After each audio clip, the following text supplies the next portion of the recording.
quería empezar este encuentro preguntándoles cómo vienen, básicamente. ¿Cómo la están viendo? ¿Cómo la están llevando? ¿Cómo están llevando esta materia? Y no sé si viene al caso, cómo vienen con el resto, cómo esta materia, digamos, se vincula con el resto en su propia experiencia.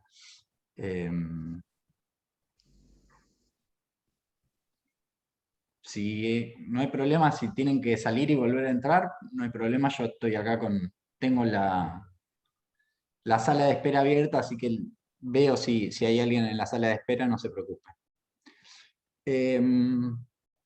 Bueno, eso, no sé si me gustaría, de verdad, honestamente, me gustaría saber cómo la están viendo, cómo les está resultando la materia en relación con la experiencia que tuvieron en otras materias el año pasado, en las otras materias que están teniendo en este cuatrimestre. Hola, profe. Matías. ¿Cómo va? ¿Todo bien? A mí me está resultando bastante llevadera, digamos, desde el lado de las lecturas, de poder replantearme a los autores, de poder recuperar ciertos contenidos, y en relación a comunicación y educación también encuentro un anclaje muy significativo. Igualmente creo que necesitaría reforzar lecturas y comprensión de textos, más que nada. En eso estoy como un poco flojo, he estado un poco flojo, pero lo estoy reapuntando, y estoy haciendo además proyectos gráficos de lo que es licenciatura, estoy haciendo estas 3 materias, y esta, además. Pero en general, en rasgos generales, vengo con un cronograma bastante organizado de las materias, y estoy pudiendo llevar adelante el trabajo bastante bien, digamos, teniendo en cuenta que estamos en un contexto complicado, pero bastante bien. Además, Genial. estos encuentros sirven. ¿Alguien más que sume una experiencia, una situación? Buen día, buenas tardes ya casi. No, yo ando bien. Sí, estoy como un poco más dejada que el año pasado. El año pasado por ahí no sé si era el entusiasmo o que estaba más encerrada que bueno, que estaba con la facultad todo el tiempo. Ahora no es tan así, pero la vengo llevando bastante bien. Me sirve que en esta materia estén estas clases en las que se explican los textos, se explica bastante bien y eso, y me resirve, anoto un montón y después para darle otra lectura es como que es diferente. Así que nada, eso. Bien. Y sumo una pregunta para que si alguien más interviene. ¿Ustedes se conocen entre ustedes? O sea, al menos con algunos, con algunas. ¿Tienen vínculos entre compañeros? O sea, yo asumiendo que la mayoría de ustedes ingresó a la facultad el año pasado, ¿no? O sea, hizo casi salvo ese ingreso que tuvieron el año pasado, todo fue a distancia. No sé, ¿tienen vínculos entre ustedes? Digamos, ¿el trabajo en grupo existe entre ustedes? Buenas, profe. ¿Cómo va? Todo bien. Para empezar, con la facu vengo bastante bien. A veces alguna tarea o algo de los talleres, dice que hay que hacer trabajos todas las semanas. Capaz que a veces me atraso ahí, pero nada, bastante bien.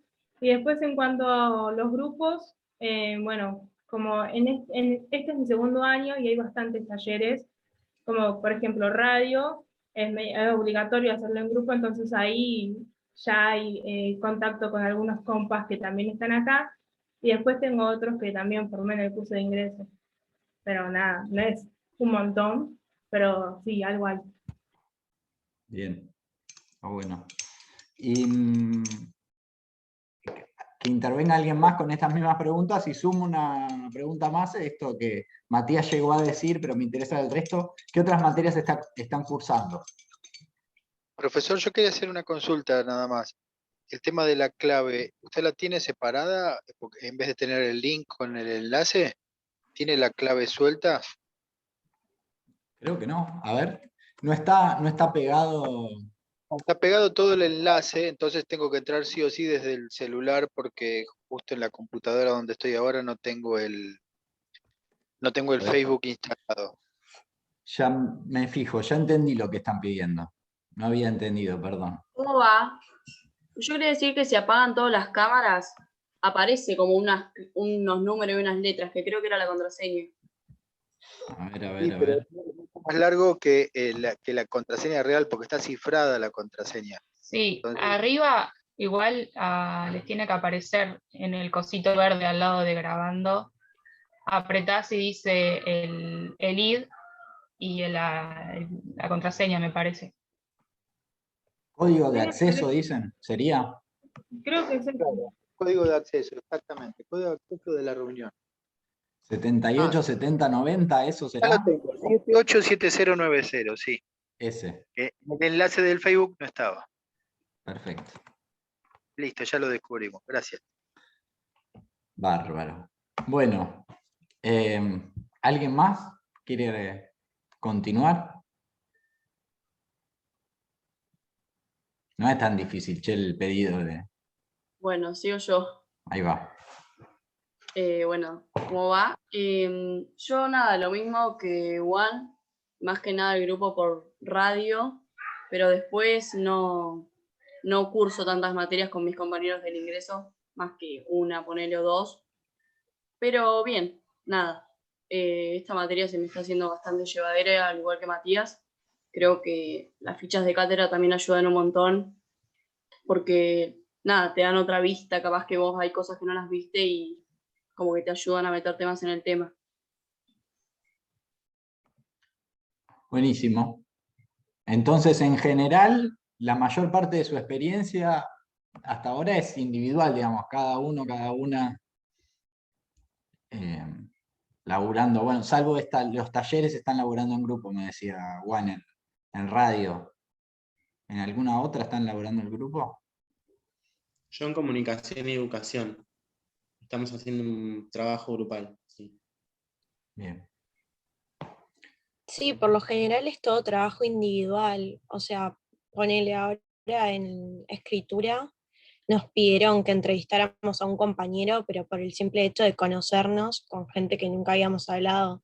Y eso por ahí está bueno, porque siento que esto de la actualidad nos sacó un montón lo que es la comunicación con el otro, mismo con un compañero, que se supone que la carrera es mucho más grupal y de trabajos, y tenemos una individualidad que no está buena por ahí. Ni hablar. Yo tengo la misma impresión.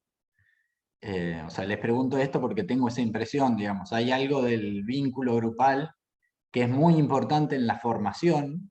O sea, la facultad no es solo los textos que leen o los ejercicios que hacen en una materia. La facultad tiene mucho que ver con discusiones que inician por ahí en un aula y también se continúan de maneras distintas, ¿no? De diferentes modos entre los grupos de pares, digamos. Hay mucho de la vida de pasillo, pero también del mate afuera o de la birra que se toman, los grupos de amigos que se arman. Hay algo que pasa ahí que es muy importante en la experiencia universitaria, que hace más fácil la cursada, que ayuda mucho, digamos. Por eso les pregunto, tengo cierta... Nada, me parece que es algo que eso no logramos compensar de ninguna manera, no le encontramos la vuelta para cómo hacer para que algo de la experiencia grupal no se pierda en la virtualidad. Logramos saldar otras cosas, pero eso todavía no le encontramos la vuelta, me parece. ¿Alguien más quiere compartir? Sí, yo quizá, profe, en mi caso es quizá diferente al resto de los compañeros. Yo la verdad que no los conozco a prácticamente ninguno. Yo estoy recursando esta materia.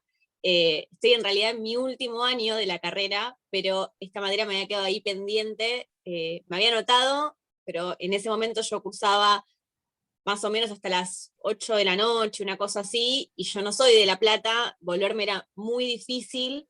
En esa época cursaba desde las 9 de la mañana hasta las 8 de la noche, con todos los baches en el medio, y era difícil. Entonces en su momento, como era optativa, la dejé, pero después los horarios nunca coincidían. Y bueno, nada, ahora en pandemia la retomé, probé como comunicación y educación, no fue para mí y volví a esta. Y es una experiencia rara. Yo que tuve la experiencia de todos los otros años de la presencialidad y por trabajar en grupo, creo que es fundamental. Es cierto que las materias que son más prácticas, que estamos más habituados a los trabajos en grupo, y ahí creo que lo que no se cambia es el momento de reunión y de compartir ideas, de bueno, cómo organizamos esto. Después es muy difícil coordinar los horarios y los estilos de vida de todos, porque algunos, no sé, laburan mejor a la mañana, otros laburan mejor a las 3 de la mañana, y coordinar eso se hace difícil. Hay como más rispideces y ese tipo de cuestiones para mantener los trabajos en grupo. Y después en las materias que son más teóricas, de leer los textos, creo que no hay nada como estudiar antes de un parcial o repasar los textos en grupo, porque es más fácil. Quizá, obviamente siempre está abierta la posibilidad de consultar a los profesores en el horario de clase, pero a veces te surgen dudas en el proceso que no las sabes explicar hasta que la compartís en el grupo. Entonces creo que eso sí es algo muy difícil de trasladar a lo que es el día el día a día de la virtualidad, porque también en otras materias han usado mucho hasta la dinámica de los foros, y en lo personal yo creo que no funciona para nada, porque se pretende hacer este diálogo de bueno, alguien comenta algo y que el resto vaya comentando en función de eso, pero la verdad es que te llegan, no sé, 50 mails distintos, se te llena la casilla, te perdés lo importante, y nadie lee verdaderamente lo que puso el compañero, y se agota un poco también lo que uno puede decir, porque los 3 primeros, 4 o 5, bueno, pueden hacer un comentario un poco diferente del texto, pero después 50 versiones distintas del texto no va a haber. Entonces, creo que eso es como lo más difícil. Pero creo que en esta materia en particular, la dinámica a mí me resultó fácil, o por lo menos llevadera, esto de tener algunos Zooms, que no eran todo el tiempo, tampoco para agotar, pero la ficha acompañando siempre el texto, la verdad que en ese sentido creo que fue bastante útil en relación quizá a otras materias. Bueno, genial, gracias Camila. Sí, todavía no terminó, no canten victoria, faltan unas cuantas fichas que pueden ser horribles, les pueden resultar horribles. No, pero... Pero es genial. útil para leer el texto, digo, eso, es como que el diálogo se hace más fácil. Hay otras materias en las que de repente tenías 8 textos, haces un trabajo con esto, y bueno, era como, no tuvimos ni un Zoom, no sé nada. Claro. ¿Alguna experiencia más? ¿Algo más?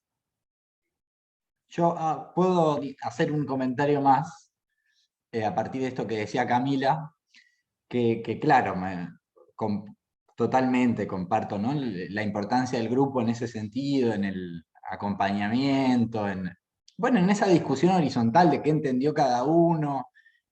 Y además hay algo que a mí me resulta un poco preocupante, que eso lo intentamos saldar de alguna manera, que es que en los grupos en general se termina discutiendo de cualquier cosa, no solo de lo que uno ve en la facultad, ¿no? Se termina discutiendo de si la Copa América hay que hacerla en Argentina, si la nueva canción de no sé qué artista, una película, alguna situación política, no sé, en los grupos de pares se discute cualquier cosa, y esa discusión sobre cualquier cosa, digámoslo así, una discusión a priori que no tiene nada que ver con los contenidos de la facu, siempre alimenta la reflexión relacionada con los contenidos de la facu. O sea, discutir sobre si la Copa América se tiene que jugar en Argentina o no con un grupo de pares, a la salida de una cursada, de alguna manera es una discusión informada por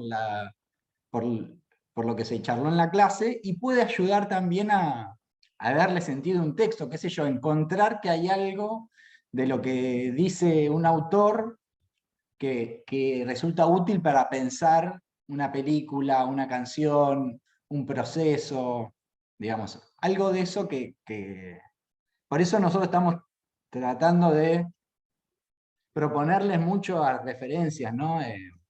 Cosas que aparezcan, hablar de otras cosas para intentar conectar lo que estamos discutiendo con otro tipo de procesos que no son necesariamente de los que hablan los autores.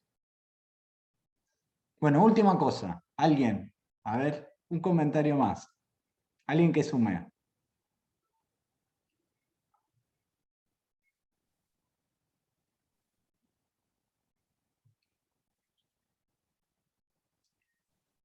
Che, no es Nada, tan bueno, difícil. Ahí está, aporto. vamos. No, referido a las primeras preguntas, con respecto a la materia también, un poco lo que dicen los compañeros, se hizo bastante, o sea, no fácil, pero como llevadero.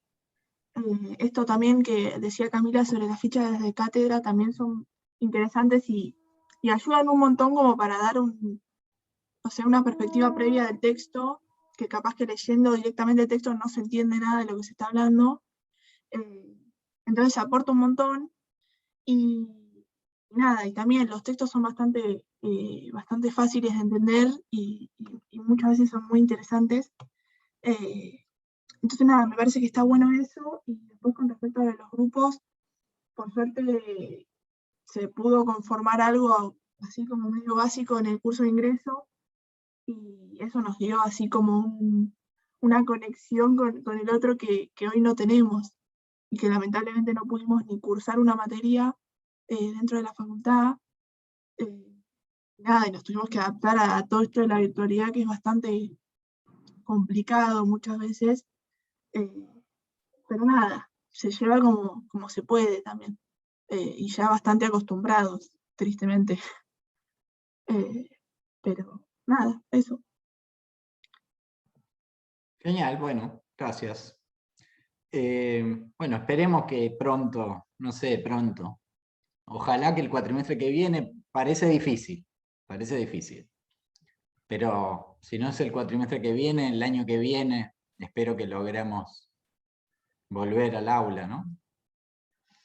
Y espero que sepamos también no perder algo de lo que ganamos con la virtualidad, y algo de la manera de trabajo de la virtualidad, que también fue importante para nosotros, para empezar, para escribir esas fichas de cátedra que no existían antes de la pandemia.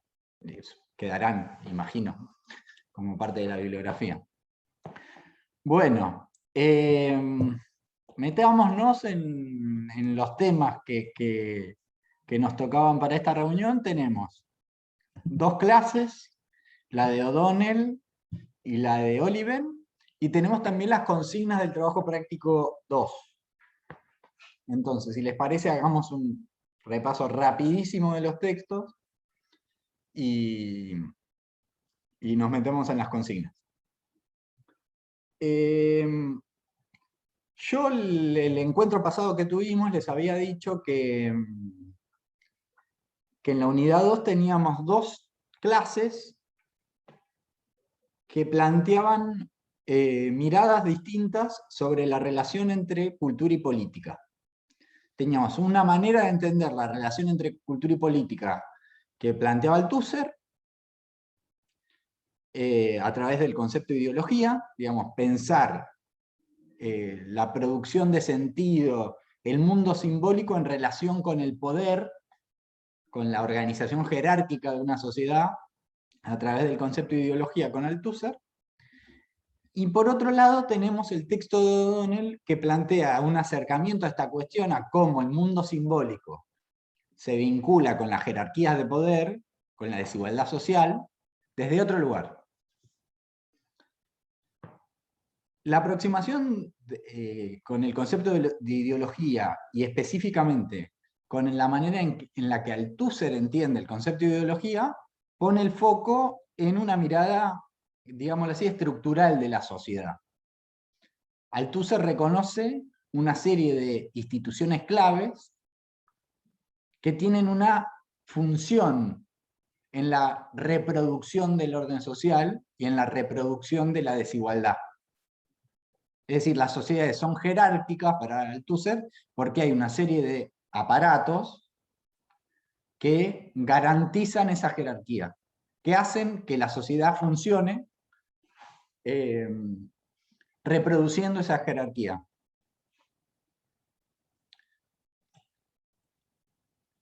Es una mirada que tiende a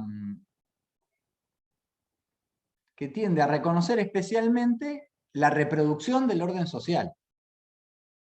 Es una mirada, es una perspectiva, la de Althusser, que puede ser práctica, puede ser útil para entender sociedades más o menos estables. más o menos ordenadas, digámoslo así. ¿Recuerdan eso que decía Althusser, que sirve para este comentario que estoy haciendo, que es que la ideología no tiene historia? Decía Althusser, haciendo una analogía con el psicoanálisis, y él decía, la ideología como función social no tiene historia. No es que las ideologías no tengan historia. Uno puede hacer la historia de cada ideología, pero lo que no tiene historia, porque es una función necesaria de cualquier sociedad, es la conformación de una trama de sentido que la sostenga. Esa es la ideología sin historia. O sea, no hay sociedad si no hay un universo de acuerdos compartidos, un universo así de sentidos compartidos, sobre cómo es la sociedad y qué lugar le corresponde a cada uno y a cada una. ¿No? Eso es, por eso la ideología no tiene historia. Entonces, el punto en Althusser está puesto en que hay unos sentidos que son compartidos y que hay unas instituciones que se encargan de garantizar que sean compartidos por medio de la violencia y por medio de la ideología. Sin embargo, Althusser lo reconoce, no es que no lo reconoce, pero pone el foco en otro lado. Sin embargo, las sociedades están atravesadas por conflictos, no son solo orden. Y hay momentos y hay coyunturas en donde el conflicto es especialmente álgido. Entonces, esta perspectiva de los aparatos ideológicos del Estado no nos ayuda a pensar qué ocurre ahí.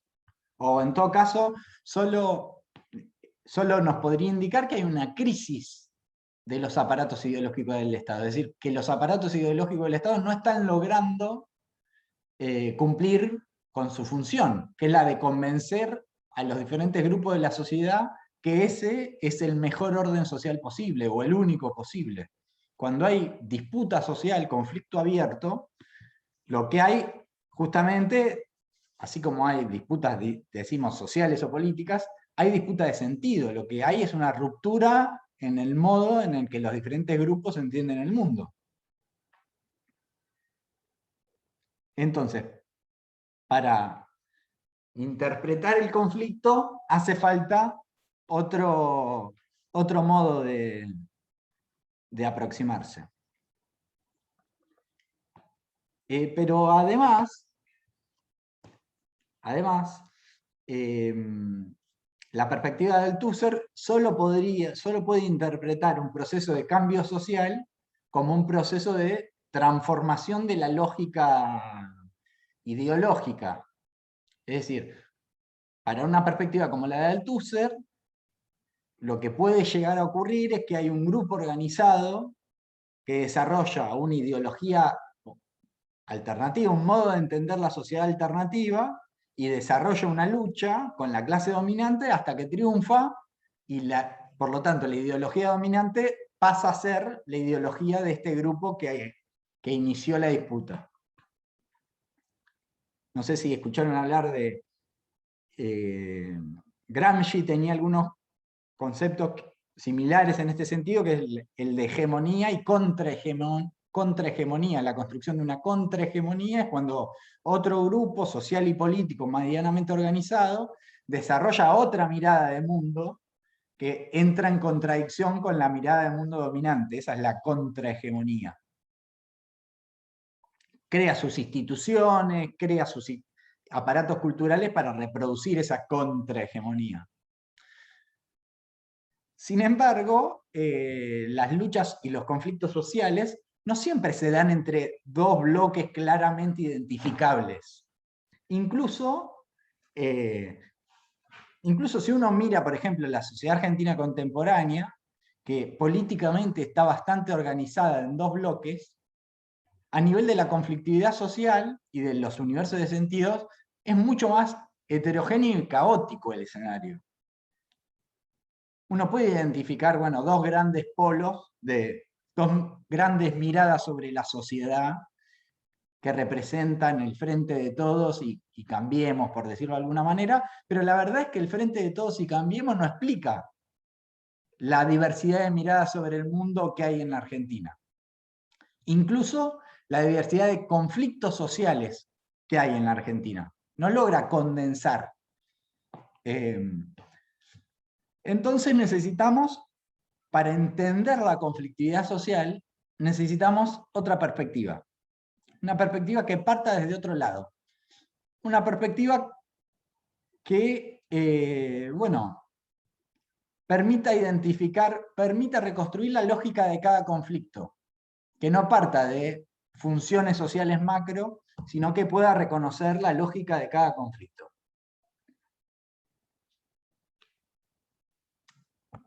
Para eso, pensando en esto, les proponemos un texto, que no es un texto teórico al mismo nivel que Ideología y aparatos ideológicos del Estado, sino es un texto en donde hay un autor argentino, Guillermo O'Donnell, donde arriesga una interpretación sobre por qué la dictadura en Argentina. Y por qué la dictadura en Argentina fue como fue. Es decir, tan violenta. ¿Por qué la dictadura militar argentina fue así de violenta? En comparación con otros procesos dictatoriales. ¿Qué hay o qué había en la sociedad argentina que permita explicar el proyecto dictatorial y su violencia? Es decir, un texto analítico sobre un proceso muy puntual, no es una teoría universal. Pero a nosotros nos permite, lo de O'Donnell digo, no es una teoría universal como la de Althusser, que es una teoría global de la sociedad occidental. Este texto, que es un análisis concreto y puntual, nos permite reconocer otra estrategia para entender la conflictividad social, otro modo de pensar la relación entre cultura y política. Y para ello, lo que nos resulta más interesante del texto de Althusser es que el texto de O'Donnell, es que el texto de O'Donnell parte, su punto de partida analítico, no son las grandes instituciones, los grandes aparatos. Para entender la conflictividad social en Argentina de los años 70, O'Donnell no nos dice, bueno, estaban los sindicatos que planteaban tal cosa, la estructura de medios de comunicación era esta, los partidos políticos, las instituciones estatales, no parte de ahí. O'Donnell nos enseña otra estrategia, y es partir de la calle, partir de la vida cotidiana. Partir de la vida cotidiana y entender la conflictividad al nivel de la vida cotidiana, para a partir de esa conflictividad reconstruir una conflictividad mayor. Es decir, partir de esa frase, y a mí qué me importa, ¿no? Que es una frase que emerge de un imaginario choque entre dos automovilistas, de un encuentro, un microconflicto, un encuentro casual entre dos personas que no se conocen en el espacio público, un accidente, y la discusión que se desarrolla a partir de ese accidente. Y entonces O'Donnell toma esa microescena, esa microsituación, y las va relacionando con otras microsituaciones, e intenta comprender, bueno, cuál es el imaginario del poder que sostiene esos distintos microconflictos. Recuerden, O'Donnell, esta idea de partir del a mí que me importa, ¿no? O usted sabe con quién está hablando. O'Donnell la toma de un antropólogo brasilero que hizo un estudio sobre Río de Janeiro, sobre el carnaval, sobre la organización del carnaval, y Roberto da Mata, se llamaba este antropólogo brasilero. Roberto da Mata, en un momento de ese libro donde se aborda este análisis del carnaval, replica, bueno, que cuando se da un microconflicto en el espacio público entre dos desconocidos, dos hombres en Río de Janeiro, estamos hablando de varones, dos hombres en Río de Janeiro, por ejemplo, un choque, se bajan del auto, y el que se baja del auto más importante, más caro, mejor vestido, de acuerdo a los parámetros dominantes, le dice al otro, cuando el otro se hace el enojado, le dice, pero ¿vos sabés con quién estás hablando? ¿Vos sabés con quién estás hablando? ¿Vos sabés con quién estás hablando? Y es una manera de decir, ubicate en tu lugar, porque esto va a ser grave para vos. Te podés hacer el cocorito acá, pero nunca vas a tener razón discutiendo conmigo. Porque la razón está de mi lado. Porque yo soy la razón, digamos. Porque hay o sea, lo que dice Damata es, en esa discusión, lo que quien baja del auto más importante repone la jerarquía social. Trae a cuento la jerarquía social en cualquier conflicto, ¿no? Damata dice eso, nos habla de una sociedad fuertemente jerarquizada. O'Donnell, en cambio, reconstruye, imagina esa situación en Buenos Aires. Y en Buenos Aires, ¿qué es lo que ocurre? Ocurre que esa reposición de la jerarquía existe. Nosotros tenemos un equivalente del, vos sabés con quién estás hablando. Eso para nosotros existe hoy y existía en la década del 70. Sin embargo, dice O'Donnell, en Buenos Aires, a diferencia del Río, puede ocurrir que el subordinado conteste. Y conteste no bajando la cabeza y aceptando esa jerarquía, sino respondiendo, ¿y a mí qué mierda me importa? ¿No? Es una frase hecha que en Buenos Aires también existe. ¿Y a mí qué mierda me importa? Y O'Donnell nos dice, bueno, en esa respuesta no hay un rechazo de la jerarquía. No es que le dice, vos no tenés esa autoridad. Le dice, sí, vos la tenés, pero a mí no me importa tu autoridad. O sea, lo que hace es desnaturalizar la eficacia de la autoridad en esa situación.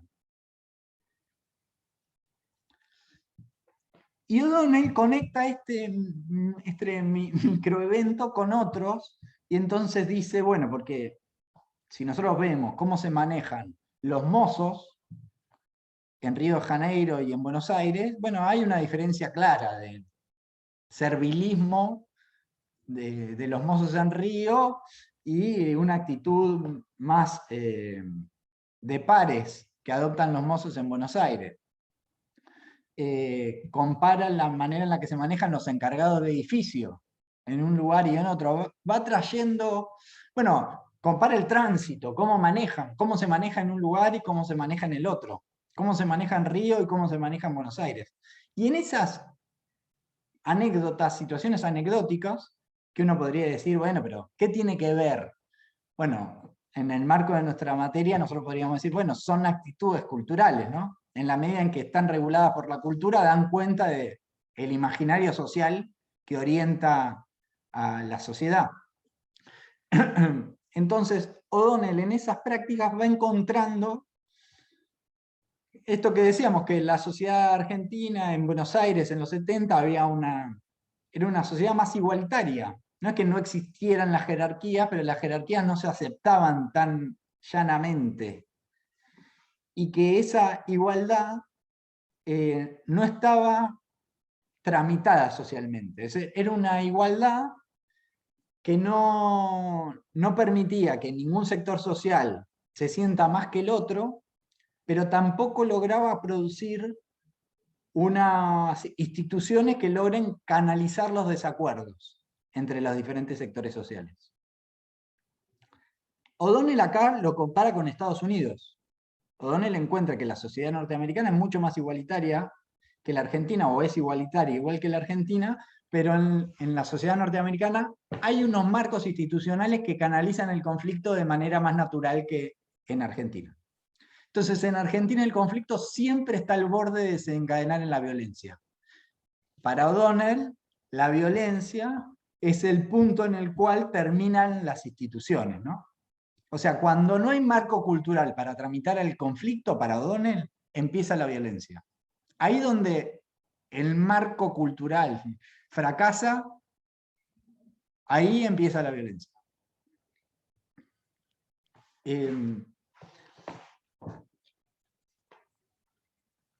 Y bueno, O'Donnell nos dice, entonces la actitud de los automovilistas que se putean, que uno intenta pasar y el otro y todos, y es una guerra de todos contra todos, donde todos quieren pasar, todos quieren meterse, todos quieren...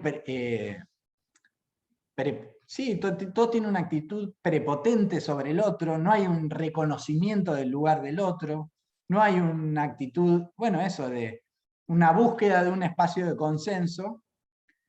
Ese modo de resolver la conflictividad a nivel más micro social se expresa a nivel político. Y O'Donnell encuentra que la conflictividad social argentina, bueno, también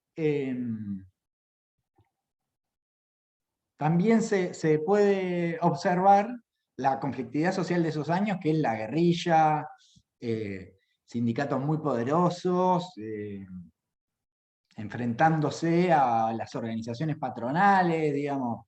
Hay como conflictividad social abierta, puja, disputa política. Esa puja y disputa política tiene que ver con un imaginario de orden igualitario, pero con muchas dificultades para construir espacios de tramitación del conflicto.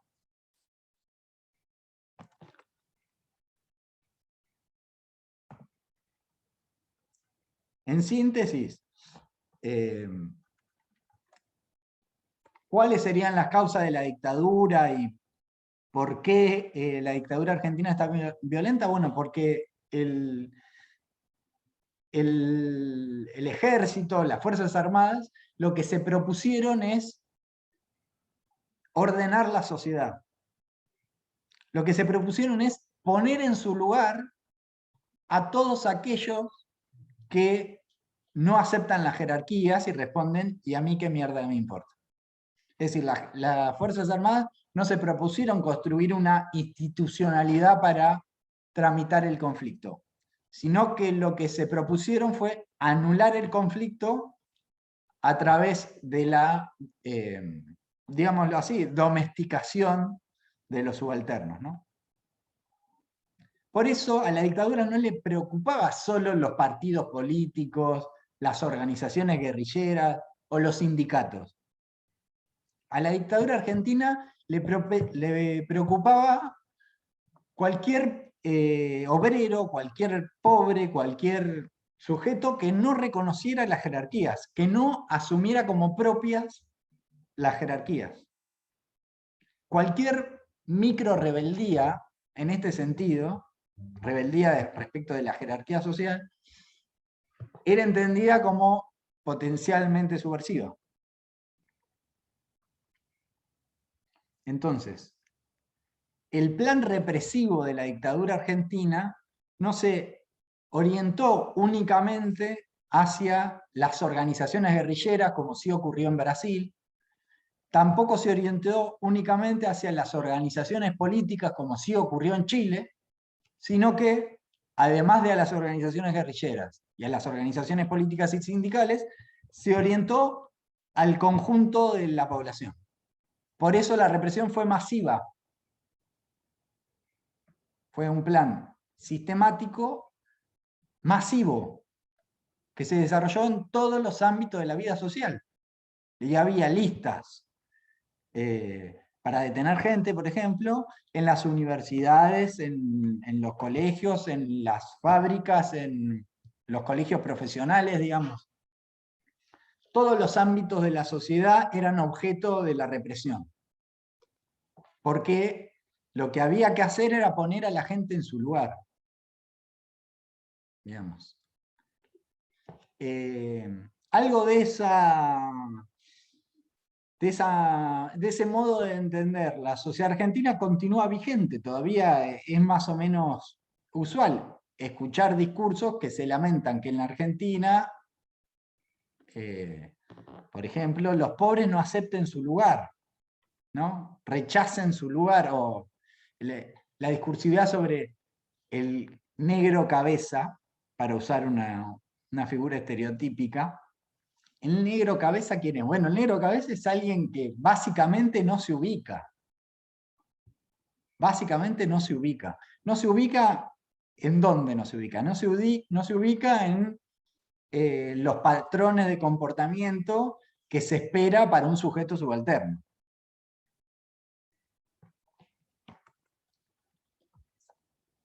Nosotros en la ficha de cátedra repasamos algunas otras explicaciones sobre la dictadura que todavía existen, solo para que ustedes vean el contraste, ¿no? Como cuál es la lógica de O'Donnell.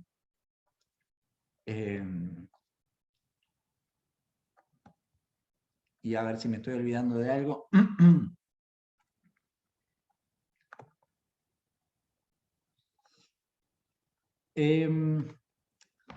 Quizás esto, para retomar esto un minuto, tenga sentido. Nosotros también les proponemos que la mirada de O'Donnell es una mirada muy compleja y difícil de realizar en la medida en que parte de una situación micro, parte de un choque entre dos automovilistas, y a partir de varias situaciones micro, y a partir de esas situaciones micro reconstruye una trama simbólica más amplia, que explica toda la sociedad, que explica, bueno, la dictadura argentina. O sea, es partir de un microcaso para explicar todo un proceso. Un tipo de estrategia que nosotros ya vimos en otros textos. Decíamos, no sé, en Gertz, si ustedes recuerdan los textos de Gertz parte de algunas anécdotas, de algunas situaciones puntuales para dar cuenta de una cultura. O sea, es partir de lo singular para intentar reconstruir a lo general. Ese tipo de ejercicio no es tan fácil, no es tan sencillo, es más bien complicado. Pero algo de esto les vamos a pedir en la pregunta, ahora cuando hablemos del trabajo práctico 2, lo reponemos un poco, pero es un juego, un ejercicio complejo, difícil de hacer, pero que bueno, queremos que se animen a realizarlo. Nosotros les proponemos, para entender, bueno, qué implica cada perspectiva, digamos, implica un juego con el punto de vista epistemológico, digamos, con el lugar desde donde se mira la sociedad. Nosotros le proponemos la analogía con el Google Earth, el Google Map. Vieron que la función esa de el Street View en el map, ¿la vieron? Sí. Agarrás el muñequito, lo tirás a la calle y podés caminar por la calle con el muñequito. Y ese es un punto de vista de la calle. Se ve ahí, una ciudad se ve como a partir de las casas, se ve los parques, la gente que camina, los autos. En cambio, si uno abstrae la mirada y se aleja, uno puede ver, bueno, un barrio, o una ciudad, o incluso un país. Eso es otro punto de vista epistemológico. Desde un lugar, desde la mirada macro, se ven unas cosas que no se ven desde la mirada micro. Con el punto de vista desde la calle uno no puede ver la totalidad urbana. Ve solo los autos, las casas, la gente, no la totalidad. Entonces hay algo que la mirada macro puede ver que no puede ver la mirada micro. Pero la mirada micro también puede ver cosas que no se ven desde la mirada macro. Desde la mirada macro no se ven ni los autos, ni las casas, ni la gente. Entonces, es un juego de reponer puntos de vista distintos, ¿no? El punto de vista micro y el punto de vista macro, cómo conectar, correlacionar uno con el otro. A nosotros nos interesaba traer el texto de O'Donnell porque nos parece muy importante, especialmente en una materia como la nuestra, que está interesada en la teoría cultural, no perder el punto de vista de las personas, el punto de vista micro, porque todos nosotros vivimos en el punto de vista micro. El punto de vista macro nos permite reconocer condiciones generales, relacionar nuestra cotidianidad con un entorno mayor. Pero nuestro punto de vista es el micro. ¿Y por qué nos parece muy importante? Nos parece muy importante porque encontramos que hay muchas explicaciones sobre la vida social que parecen no comprender que el punto de vista micro nos dice algo que desde el punto de vista macro no entendemos. Por eso la ficha finaliza con algunos como ejemplos interpretativos de cualquier cosa, ¿no? Son cosas que estaban pasando en el... No sé, supongo que estarían pasando en el momento que escribimos la ficha del año pasado, ¿no? La discusión sobre la corrupción, son cosas que de vez en cuando vuelven. La discusión sobre la corrupción, o la discusión sobre lo que se llamó las jubilaciones de amas de casa, discusiones políticas que desde las posiciones críticas tienden a explicarse, o se tiende a explicar a quienes cuestionan, por ejemplo, la jubilación de amas de casa, desde un punto de vista ideológico, mal usando la teoría de la ideología de Althusser, diciendo, bueno, hay un aparato ideológico que te convenció de pensar esto de una manera que no es, ¿no? Los medios de comunicación, es típica de explicaciones de la Facultad de Periodismo. Bueno, los medios de comunicación convencen a la gente de que la jubilación de ama de casa está mal. Y esas explicaciones generalistas a partir de las grandes instituciones de la sociedad argentina, porque bueno, los medios de comunicación en Argentina están concentrados, no hay ninguna duda, eso es así. Entonces, a partir de un dato estructural, uno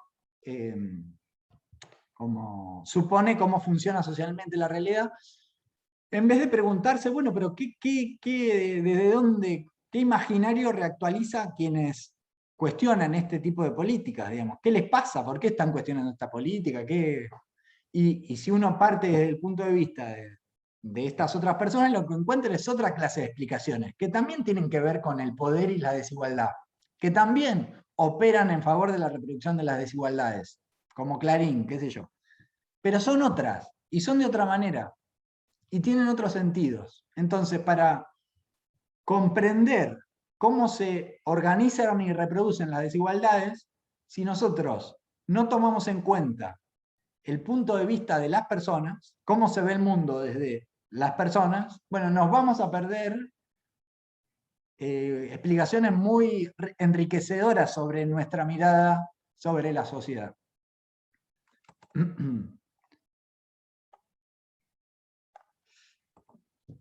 ¿Preguntas sobre O'Donnell?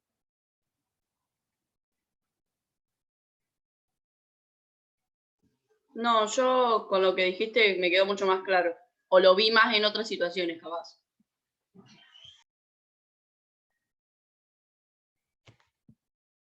Ninguno. Bueno. ¿Nadie más entonces? ¿Seguimos? Seguimos. El último texto de la última clase de la unidad trae otro objeto. Dijimos, tenemos, las emociones son culturales, para eso trabajamos Le Breton. La política es cultural, para eso trabajamos O'Donnell y Althusser. La economía también es cultural. Ese es el tema de la última clase. Y bueno, hay muchísimas maneras de acercarse a esto. La economía es cultural. Bueno, muchos modos, muchas estrategias para acercarse a esta cuestión.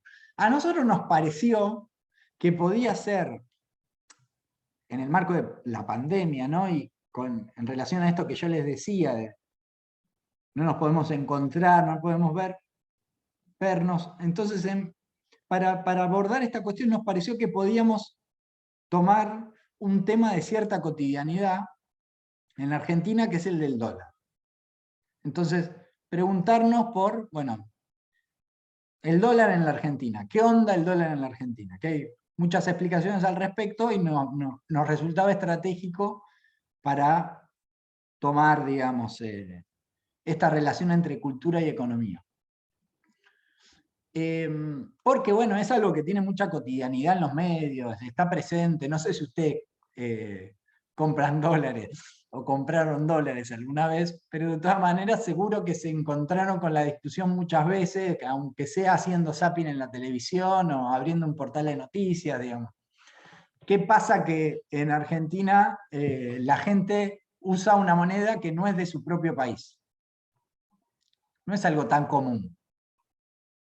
Nosotros lo tenemos naturalizado, pero no es algo tan común. Que el valor de las cosas se exprese en una moneda que no es la de ese país. No es muy común que eso suceda. No pasa en todos los países. Entonces, pero para acercarnos a la cuestión del dólar en la Argentina, los textos que hay son textos históricos, nos parecía que podíamos jugar también en una comparación con el dólar en Estados Unidos. Bueno, el dólar en Argentina, el dólar en Estados Unidos. Para eso, para ver el dólar en Estados Unidos, está el texto de Oliven. Y como Estados Unidos funciona en nuestro imaginario como el paradigma del capitalismo, cuando si la mayoría de nosotros cuando pensamos en capitalismo, bueno, Estados Unidos, como cuna del tipo de capitalismo que conocemos. Bueno, pensábamos que alguna reflexión sobre el capitalismo en la ficha podría aportar también a comprender esto de la relación entre cultura y economía. Básicamente, queríamos proponer esto, que cualquier modelo económico, un modelo económico es también o tiene incorporado aspectos culturales. No hay modelo económico sin imaginario sobre el mundo.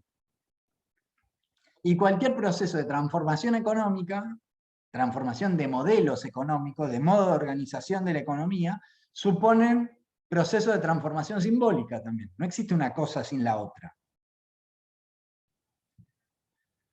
Por eso, cuando Macri, por ejemplo, o algunos liberales dicen que lo que hay que desarrollar es una batalla cultural en la Argentina, un cambio cultural en la Argentina, para cambiar la economía argentina hay que desarrollar un cambio cultural, nosotros pensamos que tienen razón. Es así, es como ellos dicen.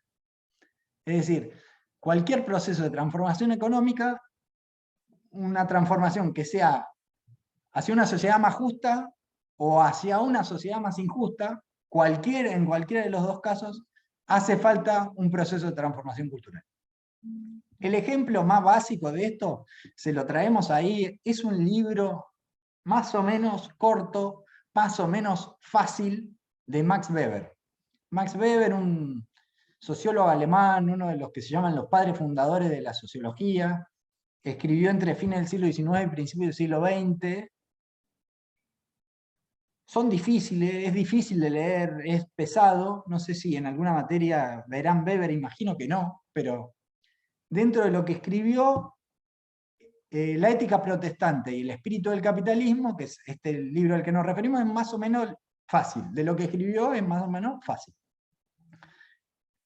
Y lo interesante es que Weber explica el surgimiento del capitalismo de una manera completamente diferente a como la explica Marx. Marx dice, bueno, el desarrollo del capitalismo supuso un proceso de acumulación económica particular que después hizo posible el desarrollo, por ejemplo, de las grandes máquinas, digamos. Fue necesario un proceso de acumulación económica para que después haya un proceso de transformación tecnológica, dice Marx. Bueno, Weber dice no ese es el origen del capitalismo. El origen del capitalismo implica fundamentalmente un cambio de mentalidad, un cambio en la manera de entender la vida que se dio en algunos lugares, en algunas comunidades muy particulares, que supuso otro tipo de práctica económica. Es decir, primero las personas empezaron a actuar, a comportarse de otro modo. Y luego ese comportamiento fue generando transformaciones económicas y la necesidad de transformaciones políticas que acompañen esas transformaciones económicas. Es decir, y esas ese cambio en la mentalidad que describe Weber es el desarrollo de la ética protestante. ¿Vieron? Martín Lutero, no sé, esto es historia antigua, ¿no? No sé si tiene tanta relevancia, pero Martín Lutero, una especie de un sacerdote que rompe con la Iglesia Católica en el siglo XVI, cuestiona a la Iglesia Católica, cuestiona la jerarquía católica, dice, no puede ser que las misas se den en latín, no puede ser que el lugar que tiene la institución Iglesia en la organización de la comunidad de fieles, cuestiona que la Iglesia sea tan poderosa en relación con sus fieles, cuestiona que las iglesias sean tan ostentosas también, digamos, cuestiona una institución, a la Iglesia, que se había vuelto parte de la jerarquía social.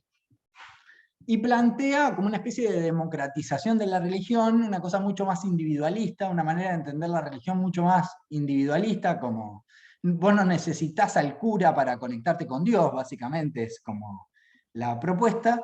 Y Lutero es el que impulsa algo que es fundamental en la historia de la comunicación, impulsa el primer proceso de comunicación masiva, que es la impresión de Biblias. El primer proceso de comunicación masiva, mediática, masiva en la historia de la humanidad, es la impresión de Biblias que impulsó Lutero. Pues Lutero decía, bueno, lo que hay que hacer es darle una Biblia a cada uno. ¿Vieron esos grupos que reparten Biblias en el espacio público? Ahora debe estar, no lo deben estar haciendo ahora, pero antes, o que van casa por casa, ¿no? Golpeando y te reparten una Biblia, o se paraban en una plaza, o en lugares, en la puerta de la facu se paraban en una época y repartían Biblias. No sé, ¿vieron eso? ¿Saben de lo que les estoy hablando? Sí, durante el curso de ingreso me pasó que me dieron una Biblia en la facu. Bueno, esos grupos, esa es una práctica tan vieja como el protestantismo, digamos, tan vieja como Lutero, que es la idea de que vos no necesitas a nadie para conectarte con Dios. Lo que necesitas es leer la Biblia. Ahí está su palabra, y entonces el cura, el lugar del cura es menos importante en la organización de la comunidad, eso es lo que quiero decir. Pero como la experiencia de la religión y de la religiosidad es una experiencia individual, en esas comunidades en donde esto surgió, bueno, se fueron desarrollando una serie de criterios para garantizar que esa conexión es real, que algo está pasando de verdad. O sea, una manera de asumir que, bueno, que Dios se está fijando en vos. Efectivamente se está fijando en vos, porque ese trabajo lo hace el cura en las comunidades católicas, ¿no? De acercar, mediar la palabra de Dios. Y funcionar ahí como intermediario. Si no tenés intermediario, bueno, ¿cómo son los mecanismos para saber que efectivamente Dios te escucha? ¿No? ¿Cómo sabes si Dios te escucha cuando vos rezás? Ese tipo de preocupación que también existe en el mundo católico, no lo inventaron los protestantes, ese tipo de preocupación. Bueno, encontró en algunas comunidades forma de resolución. Y empezó a haber una asociación entre éxito económico y predestinación, digamos, y salvación. Habría que meterse en cuestiones doctrinarias, no tiene tanto sentido, pero lo importante es que en estas comunidades luteranas hay otro pastor muy importante posterior a Lutero, que es Calvino. El calvinismo es como una rama que se abre, que fue muy importante en la difusión de una manera de entender la religión en la cual, cuando a vos te va bien, eso significa que Dios te acompaña. Un poco es bastante determinista la manera de entender esto. No es que vos podés portarte bien para que Dios se fije en vos, sino es que Dios está con vos o no está con vos.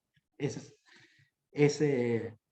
más radical. ¿Estás iluminado o no estás iluminado? Entonces hay como una preocupación muy grande en esas comunidades en lograr éxitos en la vida mundana que puedan ser como asimilables a la gracia de Dios. Y ahí se desarrolla como un modo de vida, dice Weber, que nosotros entendemos como parte del capitalismo clásico, que es un modo de vida austero, donde es importante ahorrar, donde es muy importante la laboriosidad, es decir, sí, ser austero, levantarse temprano, trabajar mucho y ahorrar, acumular. ¿Para qué acumular? Para invertir más, para agrandar la plantación, para comprar una nueva maquinaria, para iniciar un nuevo emprendimiento, digamos. Los emprendedores, vieron que ahora también se habla mucho de emprendedores, esta lógica del emprendedurismo, bueno, es genuinamente el emprendedurismo es el paradigma del capitalismo clásico, ¿no? Un modo de conducta, una forma de actuar en la cual es muy importante hacer más cosas, invertir, no gastarse la plata, no tomar alcohol, no, una conducta muy sobria, muy austera y muy destinada a la producción. Entonces, la ética protestante, que es este modo de entender la vida, de la sobriedad, laboriosidad, la búsqueda del éxito económico, como modo de encontrar la gracia divina, dice Weber, permitió el desarrollo del espíritu del capitalismo. ¿Qué es este? Es la búsqueda de la ganancia por la ganancia en sí. O sea, es la búsqueda de la ganancia por la ganancia misma. La lógica del capitalismo es la acumulación de ganancia por la acumulación misma, cada vez ganar más, acumular más dinero. ¿Para qué el dinero? Después vemos. Lo importante es la acumulación de dinero. Ese es el espíritu del capitalismo, dice Weber. El motor, digamos, la energía que mueve el capitalismo es la avidez de ganancia. Individual, además, ¿no? Es para mí. Y es una avidez de ganancia en competencia con los otros. Entonces, en síntesis, la historia del capitalismo, de acuerdo, hay otras explicaciones, no es que Weber dio la única, ¿no? Pero para Weber, la emergencia del capitalismo, de este modo de entender el capitalismo, este modo de entender la vida, tiene que ver con este cambio en la mentalidad de las personas. Y todavía se asocia un poco al capitalismo, como yo les decía, en los discursos sobre la meritocracia todavía se asocia. Lo que pasa es que hoy en día es indudable que el capitalismo bastante otras cosas, además de eso. O sea, el derroche es parte de la discursividad capitalista, indudablemente, ¿no? O sea, no solo la laboriosidad y la austeridad es capitalista, sino también el delirio. El delirio de los recursos es parte del capitalismo hoy en día. Y bueno, nosotros decíamos, pero así como uno puede decir, bueno, el capitalismo surge por un proceso de transformación cultural, también es indudable que el capitalismo tiene muchas versiones culturales. No hay un único modo de vivir en el marco del capitalismo, un único modo cultural de vivir en el capitalismo, una única mentalidad capitalista. Hay muchas mentalidades capitalistas. Hay muchos modos de ser capitalista, digamos, muchos imaginarios. Y es fácil reconocer, es fácil encontrar ejemplos de esto. Entonces, esto, yo les decía, tiene bastante que ver con el texto de Oliven, así parece que estamos hablando de historia antigua, pero tiene que ver con el texto de Oliven, porque muchas de esta actitud, de este modo de comportamiento, de este imaginario sobre el hacer económico que describe Weber, aparece de alguna manera en lo que dice Oliven. No sé si pudieron ver el texto de Oliven. Oliven compara el uso del dinero en Estados Unidos y en Brasil, compara una serie de cosas, compara, bueno, cuando se habla sobre dinero, ¿de qué se habla? O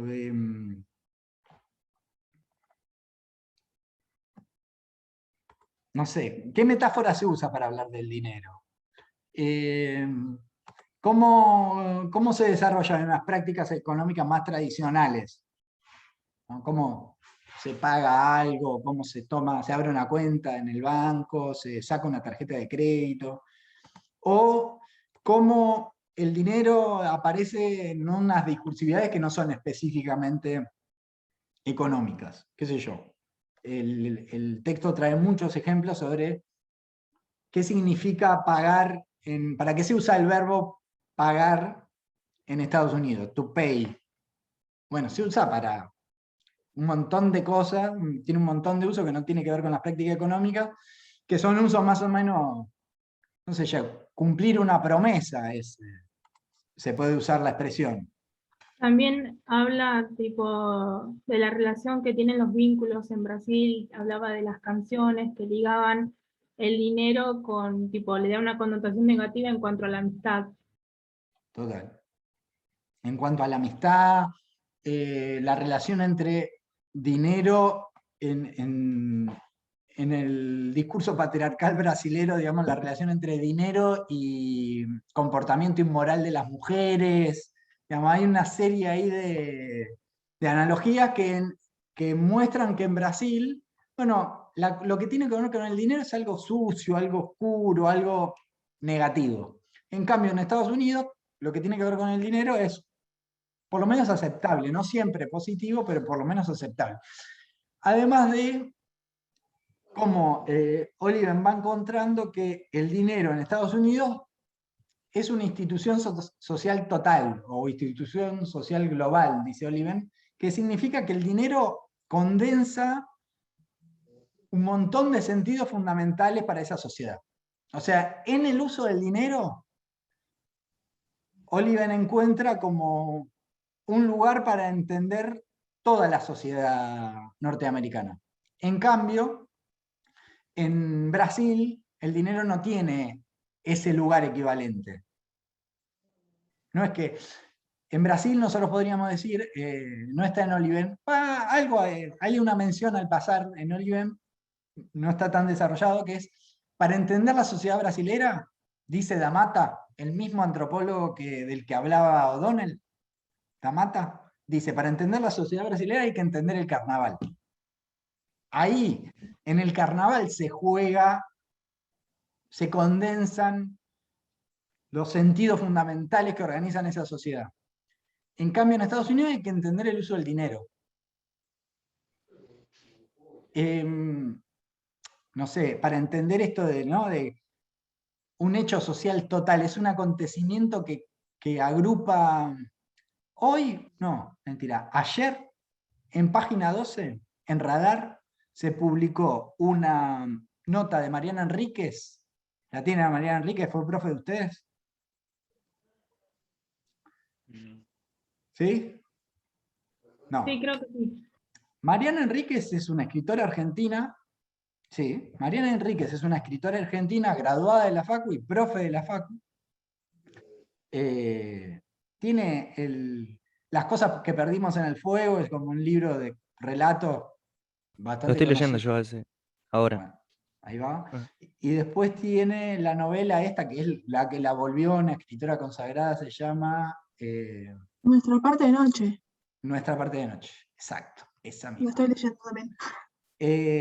Bueno, Mariana, que es profe de la Facu, les decía, y graduada de acá, escribió ayer, se publicó una nota en Página en Radar, que en realidad es el prólogo de un libro sobre los redondos, sobre la historia de los redondos. Mariana ahí en esa nota cuenta un poco, qué sé yo, cómo era ser una piba de La Plata a finales de los 80 y ir a un recital de los redondos. Y uno puede encontrar en los relatos o en los recitales ese mundo juvenil que relata ella, bueno, la sociedad argentina, ¿no? ¿Qué estaba pasando en la Argentina a fines de los 80? La relación con la policía, la represión policial, la herencia de la dictadura, la emergencia de una juventud que no se identificaba con la de los 70, pero que tampoco era conformista, digamos. En ese relato de Mariana uno puede encontrar, bueno, una generación, una experiencia que explica, que permite entender qué le pasaba a una generación. Yo no sé cuál será la experiencia de la generación de ustedes.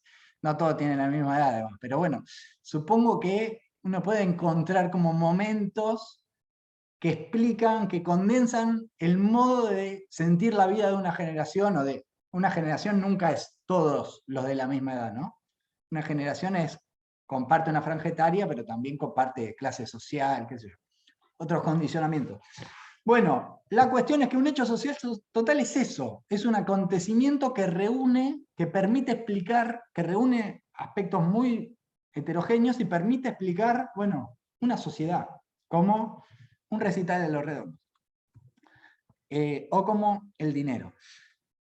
Y si el dinero ocupa ese lugar central en la sociedad norteamericana, nos dice Oliven, bueno, el consumidor se vuelve un sujeto, la posición de consumidor, ser consumidor, se vuelve un posicionamiento fundamental en esa sociedad. Es decir, uno en Estados Unidos es sobre todo un consumidor. Y su relación con la política, con el Estado, con los otros, está mediado por ese lugar de ser consumidor. Es decir, el dinero es el organizador de la vida social.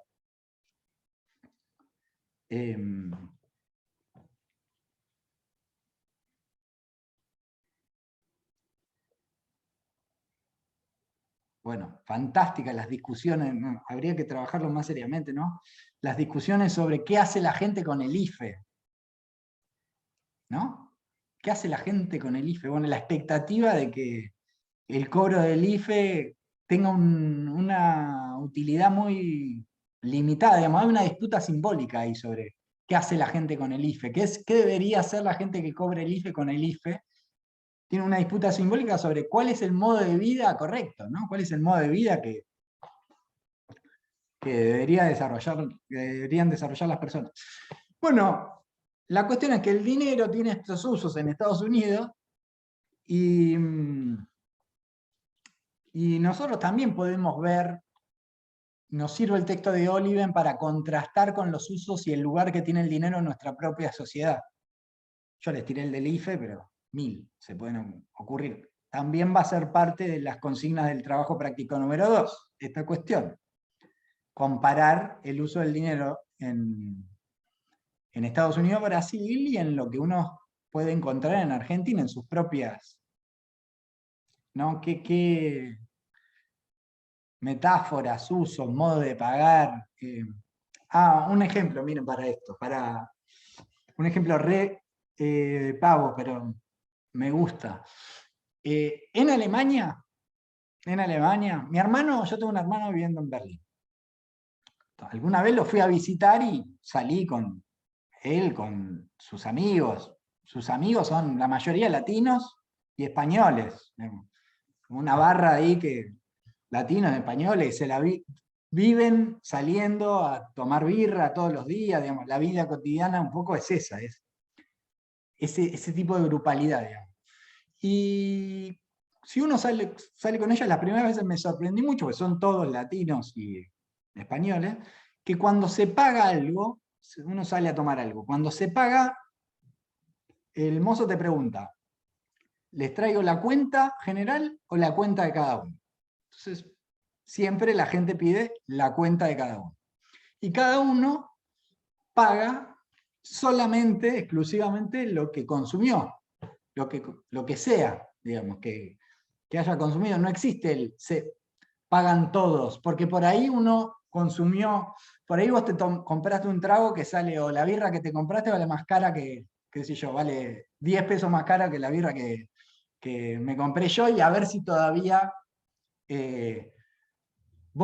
te estoy cagando, vos me estás cagando, digamos. Hay una preocupación muy grande, porque cada uno solo gaste en las cosas que consume, y no gaste ni un poco más, pero tampoco que no gaste ni un poco menos, ¿eh? No es solo una cuestión de que no quieren pagarle al otro, tampoco quieren que el otro sienta que lo están cagando. Es una preocupación muy grande porque las cuentas estén claras. Y a mí me resultaba absolutamente desquiciante, porque se aplica de maneras desquiciantes, o sea, en centavos, se aplica en cualquier cosa este modo, y bueno, entre gente que era muy cercana a mí, no es que no me estaba tomando una birra con un grupo de bávaros, ¿no? Eran unos flacos, unos pibes argentinos. Sí, en Pero- el texto de hecho lo nombra también en relación a que en Estados Unidos pasa lo mismo, y que quizás más en Latinoamérica somos más descontracturados, en el sentido de que capaz viene la cuenta y dividimos entre personas y listo. Quizás uno consumió postre o eso y no pasa nada, se divide en partes iguales.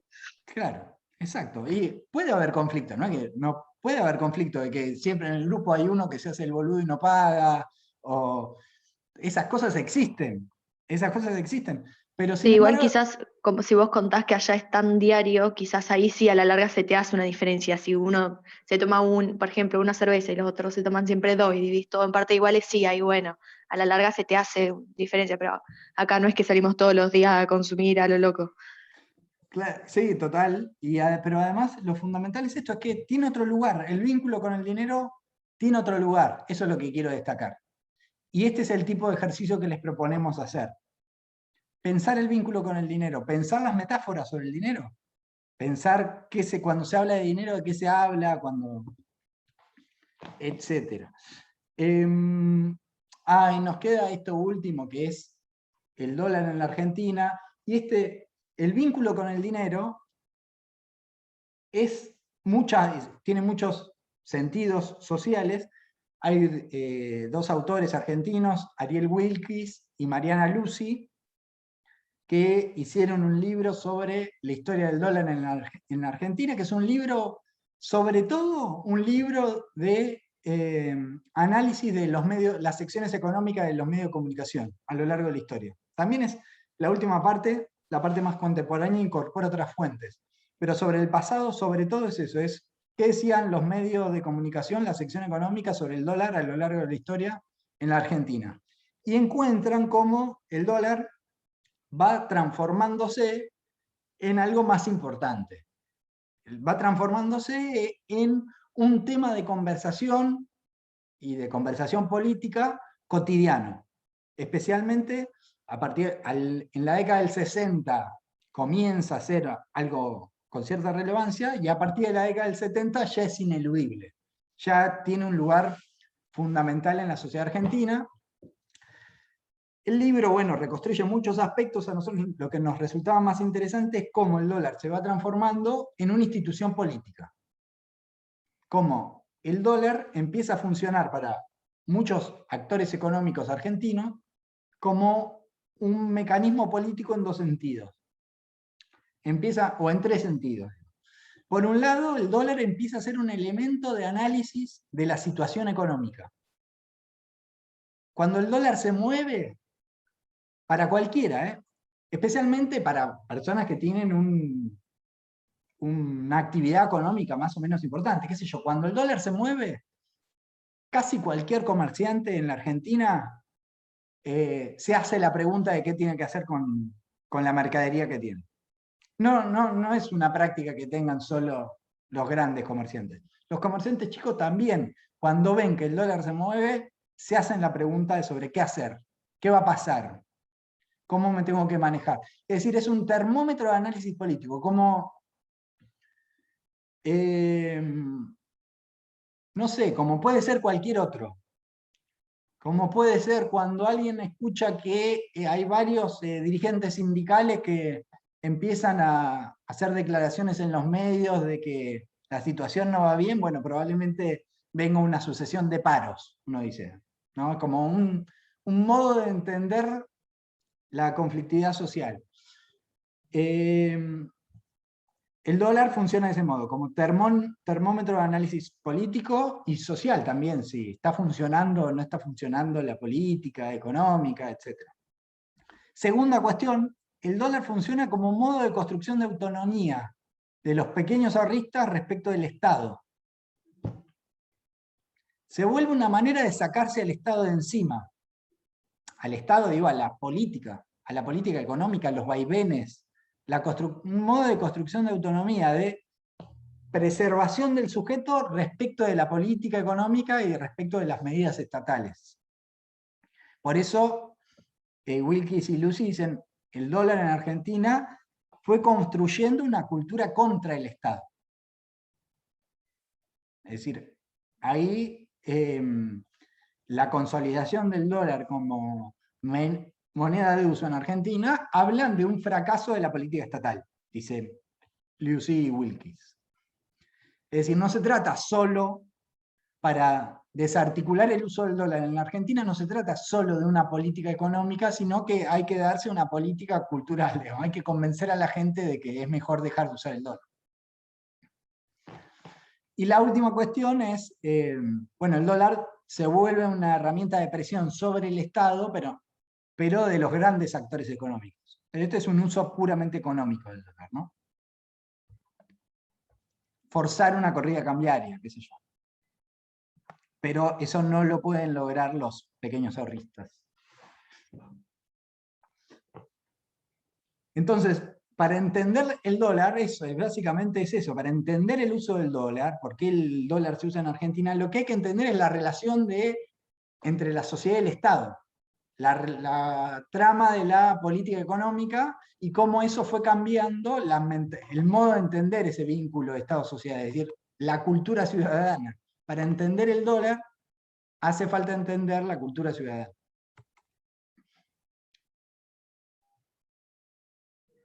¿Cómo estamos hasta acá? ¿Bien? Bien, profe, todo claro. Bárbaro. Bueno, entonces, estoy buscando las consignas. Preguntas. Trabajo práctico número 2. Las consignas son las que están colgadas en la web de cátedras. Pregunta 1, sobre emociones. ¿Qué diferencias establece Le Breton entre el enfoque antropológico de las emociones y el enfoque naturalista? ¿A qué se refiere el autor cuando habla de un enfoque relacional de las emociones? Vincular con Gertz. Es un regalo esa pregunta, es fácil. O sea, tienen que leer. Pregunta 2. Un artículo, China, cómo se ordena la población más grande del mundo, que salió publicado en Anfibia. Responder. Leer el artículo y responder. ¿A qué atribuye el autor el éxito de las medidas tomadas por el gobierno chino? Es decir, reponer el argumento del texto, pregunta 1. Pregunta 2. ¿Cómo se relacionan los procedimientos que describe la autora con el planteo teórico de Althusser? Si no me explican Althusser, la pregunta va a estar mal. O sea, tienen que explicar Althusser. Y después encontrar la relación con China. Pero lo que quiero que me demuestren es que leyeron Althusser, lo entendieron y lo pueden relacionar con la nota. Pero tiene que estar claro que leyeron Althusser y lo entendieron. 3. Microescenas de poder. Los lenguajes del cine y la televisión han narrado infinidad de escenas capaces de sintetizar repertorios culturales y sociales en pocos minutos a través de interacciones, equívocos, absurdos y parodias. Como vimos con O'Donnell, la cotidianidad está repleta de microescenas de poder en las que se juegan dimensiones tan grandes como la jerarquía y el respeto. Les pedimos que propongan 2 escenas de películas, series, programas de televisión en las que puedan observar los elementos que analiza el autor. Les sugerimos presentar los siguientes elementos y luego responder las preguntas A y B. Esos elementos que están ahí es solo para ordenar. Lo que tienen que decir es tal serie, de tal director, o tal película, tal escena, que tienen que explicar la escena. Tal escena que, no sé, llega el marido a la casa y la mujer la está esperando con la comida lista y el marido le dice esto es una porquería y ella le responde zaraza. Eso, tienen que explicar lo que pasa. La cámara toma las manos y con esa toma nos está mostrando que ella estuvo muy ocupada todo el día. No sé, algo así, es una explicación de lo que se ve, breve, no me cuenten toda la película. Y después, eso breve tiene que servir para las preguntas A y B. De vuelta, lo fundamental es la pregunta A y B. No me importa que me cuenten toda la historia de Avengers. No me interesa, ¿no? Rescátenme un diálogo, una cosa pava. Lo que me interesa es lo que viene después. Es cómo a partir de eso ustedes logran explicar qué relaciones de poder se establecen en la interacción qué pasa en esa relación. B, qué repertorios o imaginarios sociales, a qué repertorios o imaginarios sociales hacen alusión. Y de vuelta, no me digan, bueno, en la conversación que tienen los dos protagonistas se nota la relación de poder entre el marido por sobre la esposa. Bueno, ¿y eso qué? ¿Y con eso qué? ¿De qué imaginario está reponiendo? Y bueno, repone un imaginario de las relaciones de género tradicionales en las cuales el marido es el proveedor económico y la esposa es la encargada de las tareas domésticas, y eso tiene que ver con el argumento de la película de tal manera. Eso es lo que quiero que me cuenten. ¿Cuál es la trama simbólica que sostiene esa interacción? ¿Se entiende? O sea, ustedes me dicen, bueno, llega Homero y pega, no sé, se pelea con el señor Burns. Pero ¿cuál es el imaginario que ordena las relaciones sociales ahí? ¿Cómo es esa relación entre obreros y patrones? ¿Se entiende? ¿No? ¿Sí? Pueden ser películas o series de los que quieran, lo que sea. Cualquier cosa puede ser. Puede ser incluso una publicidad, puede ser algo viejo, puede ser algo nuevo, puede ser argentino, puede ser chino, indio, nigeriano, me da lo mismo. Lo importante es que ustedes puedan hacer ese ejercicio de reconocer relaciones de poder que se vean en la escena, y después, a partir de esas relaciones de poder, reconstruir el imaginario que las sostiene. Como hace O'Donnell, que ve dos tipos, un tipo le dice, vos sabés con quién está hablando, y a mí eso qué mierda me importa, y a partir de eso O'Donnell reconstruye una manera de relación entre las clases sociales y un modo de tramitar el conflicto social en la Argentina. No tienen que escribir 50 hojas como O'Donnell, pero tienen que hacer ese ejercicio. ¿Sí? Último punto. Oliven da múltiples ejemplos de expresiones coloquiales que, a su entender, condensan los sentidos atribuidos al dinero por parte de la sociedad estadounidense y los contrasta con lo que sucede en Brasil. Les proponemos que recuperen algunos ejemplos, 2 o 3, de expresiones coloquiales vinculadas con el dinero en sus contextos cotidianos y los comparen con la descripción que hace el autor de Estados Unidos. Pueden ser contextos de ustedes, pueden ser frases de canciones, pueden ser frases hechas, puede ser cualquier cosa que tenga que ver con el dinero. Pero, de vuelta, el ejercicio es lograr hacer un análisis cultural de una práctica económica. Ese es el ejercicio. Del lenguaje económico, de lograr que tienen que demostrar que, bueno, eso, que pueden, sí, que incorporaron la mirada culturalista para pensar las relaciones económicas.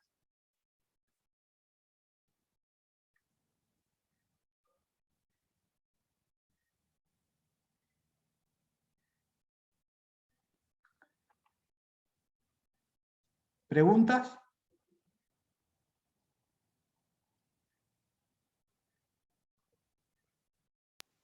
La pregunta la vas a subir al Facebook, ¿no? ¿La vas a subir copiadas al Facebook? Están en la web de Cáteres. Ah, joya. Están en la web. Ahí abajo, ustedes tienen toda la bibliografía de la unidad 2 y abajo dice consigna, algo así. A ver, esperen que ya les digo. Trabajo práctico número 2. Y están ahí las consignas. Están mal las fechas de entrega porque son las fechas de entrega que teníamos antes de que nos vuelvan a poner el feriado del 24. La fecha de entrega es el lunes que viene. Para nosotros, la otra comisión mantuvo la fecha. Y de vuelta lo mismo, ustedes van a entregar, yo les voy a devolver las correcciones, y ahí el recuperatorio es reentregar con las correcciones. Y de verdad se los digo, o sea, no sé si no se dieron cuenta, por ahí no se dieron cuenta porque no necesariamente todos vieron. Pero quienes tuvieron que hacer un recuperatorio lo tuvieron que hacer porque no pusieron suficiente, no repusieron suficientemente a los autores. Lo que tienen que hacer es explicar lo que dicen los autores. Si explican lo que dicen los autores, va a estar todo bien. Ya está en el grupo de Facebook. Bueno, eso. O sea, denle mucha bola a explicar qué dicen los autores. ¿Bien? ¿Estamos? Sí, profe. Bueno, la seguimos y acuérdense también, el lunes que viene, bueno, entregan y empezamos con la unidad 3. Bueno, nos vemos. Sí, profe. Joya, profe, gracias. Gracias, profe. Nos vemos.